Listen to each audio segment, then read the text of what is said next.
Book 2, page 188. We left early for the trek to Verdun Estate. Nila has been more solemn than usual along the march, saying very little. She has always been rigorous and serious, but I feel she is almost avoiding me. I hoped now that we were alone, I would get a chance to discuss the storm guard and ask the many questions I have swirling around in my head. Along the path, we traveled through Whitgrave and planned to stay the night just on the other side so we could reach the estate early next morning. Whitgrave is a little talked about village. I've never traveled through it before. The people here are mostly Midborn workers, many spending their time logging the ribbonwood trees found in Shadowgrace. Easy access for both Banehelm Keep and Charity Crossing meant that we saw a variety of travelers also passing through. It reminded me of home. While moving through the village, Nila finally turned and spoke to me. She wanted to make one stop before reaching our resting place for the night.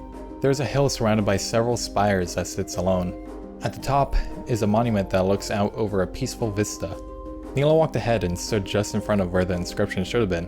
Whatever plaque once explained this memorial was long gone. It seemed fitting that even this simple gesture of remembrance and honor brought about more questions for me.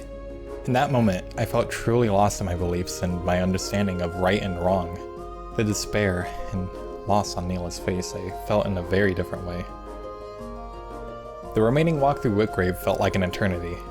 We continued our journey in silence, and it was not until after we had eaten dinner and were both sitting by the fire that Nila spoke again. I'll never forget that moment because the question she asked me seemed like such a non sequitur that I almost fell on my seat. She wanted me to guess how old she was. At first I could not tell if this was some sort of joke, a way to break the ice after a long, awkward, silent journey, but I could tell she was deadly serious. Nila looked slightly older than middle-aged, but extremely fit and clearly incredibly sharp-minded. I guessed around 50, hoping very much not to offend here.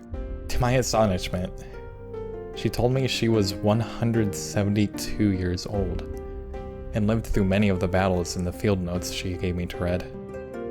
This just led to further questions. I don't even know where to start. How is that even possible? Records I have seen say occasionally that the oldest among us lived to be 70 or 80 years old. Ancient lore spoke of men living to be at 300 or more, but no one believes those stories.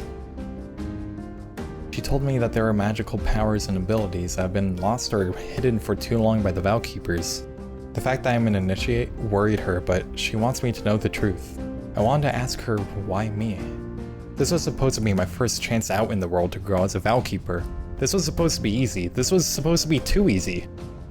After asking many more questions, which just led to more questions, I could tell Nila was growing tired.